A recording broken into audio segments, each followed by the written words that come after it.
made a real huge play on the fourth down conversion. Proud of that. And didn't get a good look on the last play, so I couldn't make a comment on that. You guys had some mental mistakes. You had 2 offsides which erased interceptions. What can you say about those? Yeah, you got to clean those up. Those are self-inflicted wounds. Any administrative penalty that occurs before the snap, whether it be a legal procedure, lining up offsides, delay a game, there's about 7 of them. They actually usually comprise during the course of a season 70% of your penalties, and you got to clean that stuff up. We had 2 interceptions that we negated ourselves because we weren't lined up the right way. So, you'll make the corrections, and we get back with these guys on Monday about that. Even in previous seasons, when you even in losses, the guys seem to not quit, and that was kind of evident today. What can you say about their fight? Yeah, I've known this group for a long time. They're an unbelievably resilient bunch. And it's 33 or 34-17. I think the game's over, but our players don't. They're going to fight to the end, and we just came up one play short. Felt like if we got the ball down in there, have all the confidence in the world. And Nick, if we got into a field goal situation, we're really close to that. We're obviously thinking about getting a score, but we had to move the ball down the field. And both Dorian and Ethan did a really good job on it. I thought Dulcich came up big in clutch situations. Kyle made some big plays. Cam Brown made some big catches. Coda did. I think a lot of kids contributed to that. Zach made a huge conversion on a pass out of the backfield. So, there's a bunch of guys that competed. Jay coming up with an interception late there. It was a huge play for us. Jordan had a big pick for us. There in the fourth quarter. That was a game in itself there in the fourth quarter. We just came up a little bit short. How much of this was I know every game is the same for you, but this still felt like a big opportunity. How much? Yeah, it was. I won't discount that. It was a huge opportunity. And we just came up a little short. So, we still have to take the same approach of, we'll analyze the film, we'll sit down with our guys, what corrections can we make, which ones, were good plays by them where you just got to tip your cap and say, hey, that's a heck of a play by that kid, or which ones are, can we fix and can we clean up?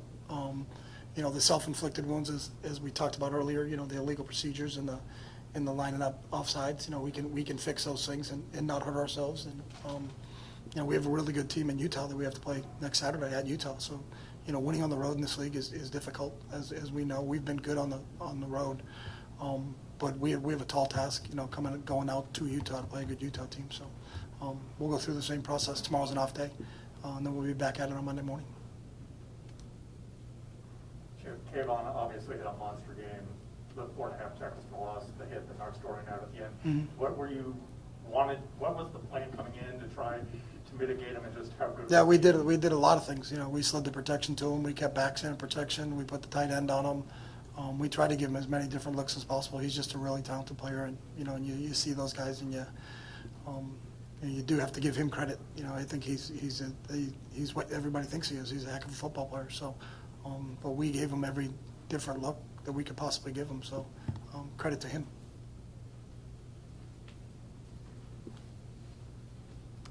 So I know you said you didn't really get a good look at that last play, but just overall, when you think that you have a chance to maybe get a field goal or a touchdown, and then there's such a big swing in emotion towards the end of a game. What's the mood like going back to the locker room and in the locker room after that? Yeah, we just talked about what can we do, and what are the solutions that we can come up with to not put ourselves in that situation. But, the effort that these guys played with, the resiliency that they played with, you got to be proud of that. So, you're gonna look at the positives that you can take away from it, and then also what can we correct, because obviously it didn't go our way. So when it doesn't go our way, what is the reason for that? And let's make the proper corrections, and let's learn from this situation. We talk about our preparation phase during the week, competition phase, which this was here, and then our learning phase, which is, when we get a chance to look at the tape and dissect it, and, what are correctable mistakes, what are, things that we can continue to work on to get better as a team. But the one thing with this team, you can't fault them for their effort. You can't fault them for their attitude. You can't fault them for their resiliency. I think it's a special group from that standpoint, and they're never out of it. They're going to compete and they keep playing despite it, and that's part of what they have to learn. You have to learn to handle mistakes. What's our recovery protocol? Football is not a game of perfect, but it's a game of resiliency, and if they continue to be resilient like they are, then most of the time you end up on the right side of that thing. So. And then what was Oregon doing to kind of prevent you from running the ball as well as you had in the past? I know They you were did some down different for things. most, but They put a lot of guys down on the line of scrimmage. They were packing the box. There was a lot of blitz looks in there, a lot of tight. You know, you looked at it. We tried to get the ball run. You know, I'll give their defensive line credit. The two interior kids don't get enough credit for how good they are. You know, I think Dorless is one of the top kids that I've seen, number 3. You know, and really made some big plays in there. He's tough to run on. So yeah, it was, you know, some numbers advantage. So now we got to try to spread them out and throw the ball a little bit. But when you spread them out and throw the ball a little bit, then you leave them 5 one-on-one in terms of pass rush situations. So, you know, there's kind of pick your poison when you're putting together your game plan against someone like that. Ethan needs to be the starting quarterback next week. What's your confidence level in him? What does he bring to the table? Yeah, we're very high on Ethan. I think he's an unbelievable competitor. You know, he's got all the qualities you want in a quarterback. The one thing he lacks is not his fault. It's just experience. He hasn't played a ton of snaps, and that's because we have a really good one ahead of him. So, you know, it's not a knock on Ethan that he hasn't had a ton of snaps. It's that Dorian is obviously, you know, has been entrenched as our QB1. But if we have to play Ethan, then we'll be excited about what Ethan can do, because I think he's a really good football player. Okay, thanks, Coach. Thanks, guys. We'll be back with 2 players.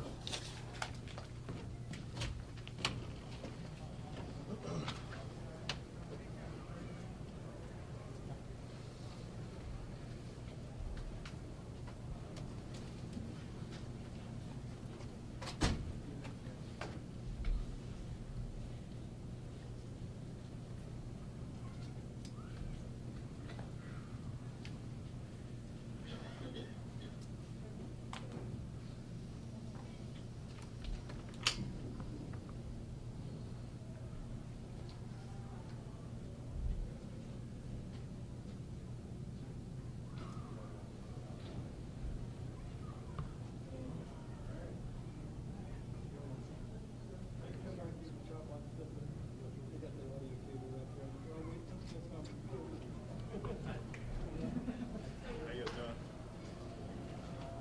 Can I go middle? Does that work? Got on your right, Jordan, Jen Markey, linebacker, 15, and then closest to me is John Gaines, offensive lineman, 57. Question? Jordan, can you talk about the interception you got, how that played out? Yeah, no, I mean, we knew it was a crucial time in the game. We needed a turnover and, you know, just the production of our defense. I was fortunate enough to be in that position to take it away. And, you know, that all starts with the rush up front, our disguises, and, you know, the play call from up top. So, like I said, production of our defense, and I'm happy that I was the person who got it. The defense gave up some points, but then you needed the 2 stops and you got it. How much momentum did you feel like the whole team had at that point? Three minutes to go, 80 yards to win. Yeah, no, absolutely. I mean, anytime we can put our offense, you know, to end the game, that's a great job. We had a lot of mistakes early on. We should have had, 4 turnovers. Those are the small mistakes that we talk about. We're extremely, extremely close to being a great, great team. And I think that's display on, you know, you guys see that every single week. It's just once we take care of those little things, you know, the game won't even be close. But, yeah, every time we can take the ball over our way, it's a huge momentum turn or change. And yeah, we needed that. It's an unfortunate result, but you guys were down by 17. Did you guys say anything to each other? I mean, you guys seemed like you know, obviously didn't quit. Yeah. You know, what was it like, you know, starting that 4th quarter? Yeah, you know, Coach Kelly and the staff, we've KB as well. You know, we talk about once we enter that 4th quarter when you're throwing the 1s up. You know, a lot of people throw those 4s up. That 4th quarter, we're attacking it just like it's the start of the game, and you know that's kind of what you guys saw out there. We came out there fresh, fast, physical, and that's the momentum change that we needed. So when those other teams start getting tired, we're just getting started. So that's where you guys see those 1s in there. So, no, yeah. Question for John. What made it so hard to get the running game going today? And Thibodeau specifically, what made him such a difficult matchup for you guys? I just think, you know, at the end of the day, it's just, you know, we got to execute better. It's not, football's a really simple game. It's blocking and tackling, and, you know, they're a good defensive team, and we just didn't execute as the offensive line the way we needed to. You know, you get behind early, you got to start throwing the ball a little bit more, so that kind of factors in as well. But, you know, at the end of the day, it's a matter of execution. It's just we got to look to improve at that. And Thibodeau specifically, he was lined up all over the place, had a bunch of inside pressures. Just what made him so able to take over the game today? I mean, he's a great player. Simple as that. And, you know, we had to prepare, and we just didn't execute the way we needed to. But we're going to come back stronger. John, that last interception by Ethan, did you say anything to him coming off the field, knowing that he's a guy with not a lot of game experience who was kind of tossed right into the fire in such a big moment? I mean, I think the biggest thing with our quarterback room and our team is in entirety is, you know, the toughness aspect. And, you know, with him, we understood, like, he was in the game and we trusted him to handle his job. And, you know, once again, things didn't end up the way we wanted to, but he's the type of guy who's going to respond. Simple as that. Garber's Garber's a hell of a player too. So there's no drop off between, you know, Dorian to Garber's too. So you'll see a ton of him. You know, hopefully Dorian is healthy and ready to go next week, but there won't be any difference in the you know, talent level or how productive our offense is with Garber's leading. And then have either of you guys talked to Dorian in the locker room or coming off the field or anything? Just if you know how he's doing physically, but just mentally knowing that he couldn't be in there on that last drive. Yeah, no, I mean, especially when you have somebody that cares as much as Dorian. And as you guys know, he gets any and all backlash. You know, it could be the defense didn't get a third down stop, and all of a sudden it's Dorian's fault. And, you know, just having that constantly, you know, it's a mental battle. And, you know, he works on his mentals. He has a mental coach and whatnot. And, you know, he's going to bounce back regardless of what that role is. We believe that he's going to come back healthy next week and be ready to play. But if it's not, or, you know, he has limited amount of snaps or whatnot, he's going to go out there and be the leader that he is. He's going to coach Garber's. He's going to be locked in this whole week. And, you know, hopefully we can get him out there next week. Jordan, you mentioned some of those mistakes, those offsides really just killed you. What was kind of the cause for those? There were so many, just specifically those offside penalties. I think that, you know, especially playing defense, you want to be fast off the ball. You want to be twitchy. And sometimes when you get too antsy, you know, you tend to kind of jump a little too fast. And then sometimes, you know, the offense gets lucky with those, the fake snap counts and whatnot. So I think it's just attention to detail. You know, we've been in big situations and, you know, especially big games. You want to be the person that makes the play and you want to have the little advantage over the other person. So, you know, if we just can eliminate those, I think we'll be really solid. The offense had quite a lull second, third quarter. What was going on there? What was Oregon doing to adjust to you guys, and how did you guys get back up for the fourth? Once again, just a failure to execute. You know, we knew our game plan, and we didn't do what we needed to do, and that's how we ended up getting behind. And, you know, our defense, credit to them, they played their hearts out, and they were able to give us an opportunity to catch back up and make the game more interesting than it needed to be. But once again, it's just us just not executing. John, I know you guys take a lot of pride in protecting Dorian, but he took quite a few hits in this game. What was that like to see him gut it out and have to go down so many times? Yeah, I mean, anybody in the offensive room will tell you that, you know, this is a game on the O-line. As simple as that. And, you know, like you said, we have a lot of pride in what we do, and it's about how we can respond from this. Because I'm going to sound like a broken record, but we didn't execute when we needed to. It's simple as that. Everybody in the O-line room will tell you that, and we're going to respond. Thank you, guys. Thank you guys. Appreciate it. Thank you.